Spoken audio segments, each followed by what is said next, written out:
The Honorable Dr. Jai Shankar, Minister of External Affairs of the Republic of India, other Ministers of Government of the Republic of India, the Honorable Shri Mohan Charan Maji, Chief Minister of Odisha, Chief Ministers of the different states in the Republic of India, distinguished members of Parliament of the Republic of India, distinguished dignitaries from abroad, and members of the Indian diaspora, members of the media, ladies and gentlemen, Namaste and good morning. As I speak to you today, I am a bag of mixed emotions. One part of my heart is filled with happiness and delight at the honor and the privilege which have been bestowed on me to be your chief guest at this 18th Pravasi Bharatiya Divas Convention. Another part of my heart is filled with sadness and regret that circumstances do not make it possible for me to be physically present with you in Odisha today. Ever since I received the momentous news that I had been selected to be the convention's chief guest this year, I have thought and spoken of little else. My almost every waking hour since then has been filled with anticipation and with planning, as I set about doing everything I could to make sure that all was in place for my travels. When it became clear that the circumstances were such that I was not going to be able to travel to be with you in person today, I felt a deep and overwhelming disappointment. That pain is greatest of all today, as I think of all that the convention offers and means to the Indian diaspora, and of the fact that I am not able to be there in person with you. While I am grateful for the technology that allows me to address you today, I am still very much looking forward to the day when I can be with you in person, and when I can experience India in all its beauty and majesty firsthand. I hope and I pray that day comes soon. But the thing that fills my heart most as I speak with you today is gratitude to the Republic of India for having chosen as part of the convention to focus on the contributions that the Indian diaspora has made to cultural, social, and economic development globally. It is impossible to overstate how uplifting it is to members of the Indian diaspora to know that the country of our origin carves out for us this sacred space during the convention to reach across the seas, to find us in whatever parts of the world we are, and to embrace us. For us, it is an act of sublime love poured out upon us by a nation and a people who have made some of the greatest contributions to the upliftment of the world that our planet has ever seen. India's contributions to the world's development are remarkable and are reputed to include, among many other legendary accomplishments, the fact that the world's first university is said to have been established in Takshashila in 700 BC. Ayurveda is widely acknowledged as the earliest school of medicine known to humans. The art of navigation is said to have been born in the Sindhu River 6,000 years ago. Algebra, trigonometry, and calculus were first developed in India, with India being the first country in civilization to use the zero as a symbol and in arithmetic operations. The game of chess is believed to have originated in eastern India. The decimal system is widely acknowledged to have been developed in India, and India's very own Sushruta is widely acknowledged to be the father of surgery. That a nation so great should pause and remember its descendants is in and of itself cause for tremendous celebration. I am therefore immensely thankful that the Republic of India has chosen to shine its powerful light on the contributions that, faithful to the source from which the spirit that animates their efforts comes, the Indian diaspora has made to cultural, social, and economic development across the wider world. Over the last 2 decades, this convention has served not only as a platform for collaboration between India and its diaspora, but also as a means of recognizing the spirit of resilience determination, and service that has characterized the journey of persons of Indian descent the world over. In conferring the Pravasi Bharatiya Saman Award, the government and the people of India give powerful expression to their commitment to strengthening the ties between India and all of her children throughout the world. In the case of persons of Indian descent in Trinidad and Tobago, those ties run deep. India was one of the first countries to establish diplomatic relations with Trinidad and Tobago following our independence from the United Kingdom on August 31st, 1962. But our country's ties with India long precede that date. Our relationship goes back to May 30th, 1845, when the first ship, the Fatal Razak, carrying 225 Indian indentured workers, reached the shores of Trinidad, then a British colony. For 72 unbroken years thereafter, more than 143,000 Indians came from cities and states such as Uttar Pradesh, Bihar, Bengal, and many others, reshaping the social, demographic, economic, and cultural landscape of Trinidad and Tobago forever. They were a fascinating mix of peoples, languages, traditions, and belief systems, all united in search of a new life.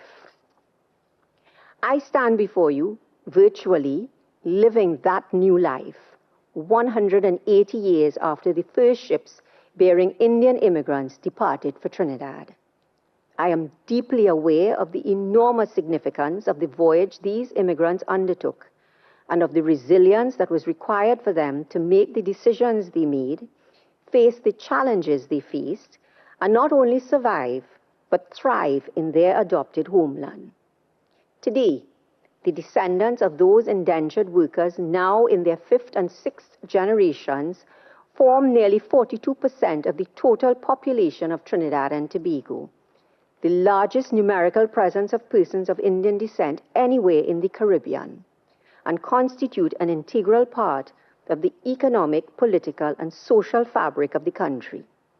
Trinidad and Tobago has learned and benefited immensely from the traditions and values of our citizens of Indian descent. We have learned and benefited from the courage, resilience, willingness to sacrifice, and steadfastness that they showed throughout all that they endured. As a developing nation, we face many of the same challenges that other developing nations do. But we have the signal advantage of being able to draw upon the rich legacy of the courage and the determination of our citizens of Indian descent. And we have, in doing so, been able to create a stronger, more resilient nation. And so I am grateful to India, to my ancestors and to their values, for helping build Trinidad and Tobago into the nation that it is today. The Trinidad and Tobago that all of its citizens are proud to call their home today is the product of a mix of many varied and beautiful historical influences, including and especially the influence of our Indian heritage. That a nation that owes so much to India should have one of its citizens selected to be the chief guest at this convention is an honor beyond compare. I'm deeply humbled at having been selected as your chief guest and for the honor of being bestowed the Pravasi Bharatiya Saman Award this year. I am humbled to now belong to the group of other awardees from Trinidad and Tobago, including former Prime Ministers Basdeo Pandey and Kamla Prasad Bisessa, former government ministers Winston Dukaran and Dr. Lenny Seith, High Court Judge Justice Frank C. Prasad, and our National Council of Indian Culture. I am also humbled to join other Caribbean citizens who have also been bestowed this honor, including Sir Sridath Ramphal, the Honorable Bharat Jagdeo, Yesu Prasad, Kenneth Benjamin, Ramdian Saju, and Guna Sakar Mupuri, to name only a few. And I am tremendously humbled to have been included among all of this year's awardees, from Australia to the United States of America, all of them remarkable individuals who have left an indelible mark on their nations and enriched their societies in countless ways. Their achievements mirror those of the over 30 million strong Indian diaspora around the world, whose influence has shaped and continues to shape the countries they call home. I am humbled by and I am grateful for all of them. I am especially grateful today for the ties that continue to bind India and Trinidad and Tobago. I am happy to be able to report that those ties are stronger today than they have ever been, and that both countries continue to benefit immeasurably from each other's knowledge, experience, and expertise. We share unerasable historical ties, including our love of cricket. I am told that Brian Lara is as loved in India as Sachin Tendulkar is in Trinidad and Tobago. Our trade relations are robust, with Trinidad and Tobago exporting iron, steel, ammonia, aromatic bitters, and other products to India, while importing pharmaceuticals, cashew nuts, fabrics, diamonds, and other goods in return. And we enjoy a rich cultural cooperation with countless agreements fostering the exchange between us of arts, music, and more. India's kindness and generosity to the people of Trinidad and Tobago are legendary and have been shown time and time again, including during the crisis of the COVID-19 pandemic, when 40,000 doses of COVID-19 vaccines arrived in Trinidad and Tobago as a result of the gracious response from the Honorable Shri Narendra Modi, Prime Minister of the Republic of India, to a letter sent by the Prime Minister of Trinidad and Tobago. That act of kindness only further strengthened the long-standing relationship between the governments and people of both countries. Today, by means of this ceremony, and always by reason of our shared history and values, and by reason of the kindness and generosity that exists between both nations, our hearts are joined with the hearts of the people of India, and our destiny is inextricably entwined with yours. It is my hope and prayer that our nations will continue to thrive hand in hand, learning from each other, benefiting from each other, and growing together. I have to say that I am also tremendously moved by the emphasis placed on young people in the convention. Yesterday's program was dedicated entirely to the youth. I believe that this can only augur well for the future. The youth are the engine of growth and development in any society. Empowering and supporting young people are vital for their and their society's growth and development.